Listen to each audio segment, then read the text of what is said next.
नमस्कार. आता करवंदाचं सीझन आलं आहे. करवंद धरली आता हिरवी ही बघा. करवंदाची आज आम्ही चटणी बनवणार आहोत.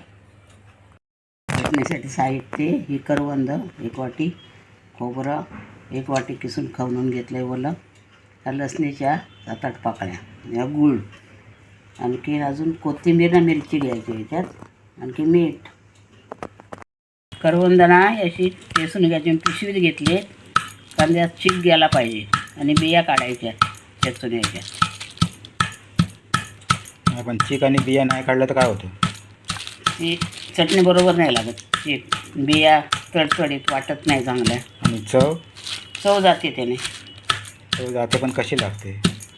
म्हणजे करकरीत लागणार त्या बिया आणि चव तुरट लागणार ना? तुरट बी तुरटातली चीक आणि पण चिकामुळे पण तुरट लागणार ना ती. चीक ना बी गेली पाहिजे हां, त्यातली. म्हणून तुरट चटणी होईल म्हणून ती त्याच्यासाठी या बी ना चीक काढून घ्यायचा चेचून.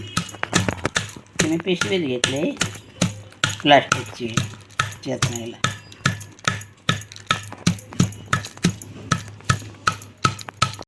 नाही कोवळी आहेत ते काय अशा काढायच्या म्हणजे चटणी चांगली होती त्याची. तयार नाही झालीत ना अजून, एकदम कोवळी आहेत. थोडी बी आहे कुठंतरी, काय जास्त नाही.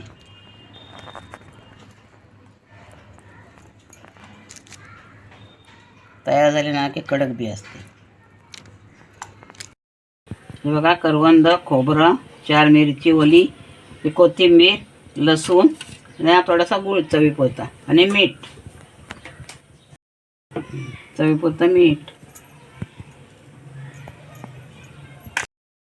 खोबरं आणि मीठ टाकलं. हे करवंद, मिरची, कोथिंबीर आणि लसूण. आता हे वाटून घेणार चटणी. हे बघा, आपली चटणी तयार झाली. मंडळी, तुम्ही रेसिपी कुठून पाहताय ते कमेंट करून नक्की सांगा. हजारो लोक व्हिडिओ पाहतात पण लाईक सबस्क्राईब करत नाहीत, तेव्हा ते तेवढं मनावर घ्या. अहो मग बघताय काय, उचला ते बोट आणि करा लाईक सबस्क्राईब.